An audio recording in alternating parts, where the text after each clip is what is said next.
আসসালামু আলাইকুম। আমি আছি আপনাদের সাথে মুন্না ইসলাম। আমি আজকে কথা বলবো আমাদের এলাকার দৃশ্য, আমাদের এলাকার পরিবেশ ইত্যাদি বিষয় নিয়ে। সো আপনারা যারা গ্রামের দৃশ্য দেখতে পছন্দ করেন তারা অবশ্যই এই চ্যানেলটিকে সাবস্ক্রাইব করবেন। কেননা আমি প্রতিদিনই প্রায় রেগুলারই গ্রামের দৃশ্য আপলোড করব আপনাদেরকে দেখানোর জন্য। সো আর দেরি না করি চলেন একটি সিনেমেটিক ভিউ দেখি আমার গ্রামের দৃশ্যের, তারপর বিস্তারিত আলোচনা করব ইনশাআল্লাহ।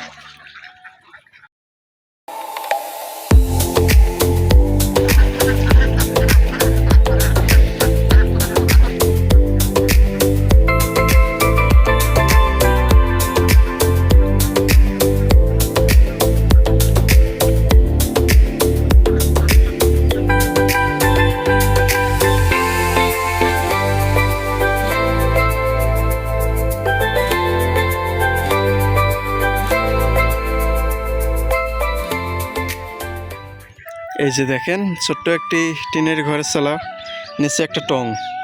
এখানে সম্ভবত কৃষকেরা মাঠে যখন কাজ করে তাদের যখন অতিরিক্ত গরম লাগে বা অতিরিক্ত ক্লান্তি হয়ে যায় তখন হয়তো তারা এই টিনের চালার নিচে এই টঙে এসে বিশ্রাম করে।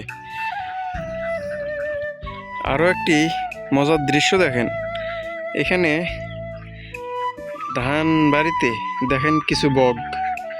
আমার ফোনে ক্যামেরা ভালো না তাই স্পষ্ট দেখা যাচ্ছে না। একটা কৌতূহলী বিষয় হলো এই ধানের গাছে তারা কি খুঁজে পায়, তারা মূলত ধানের জমিতে কি করে, এই বিষয়ে কি কারো জানা আছে? যদি জানা থাকে তাহলে অবশ্যই কমেন্টে বলে যাবেন। আসলে আমার এই বিষয়টি জানা নেই, জানলে অবশ্যই আপনাদেরকে জানাতাম। এই যে দেখেন এখানে আরও একটি বড় পুকুর।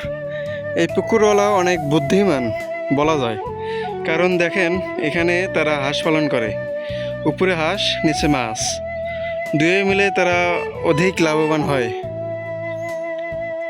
আর প্রায় পুকুরওয়ালায় আমাদের এলাকায় এভাবে মাছ ও হাঁস পালন করে।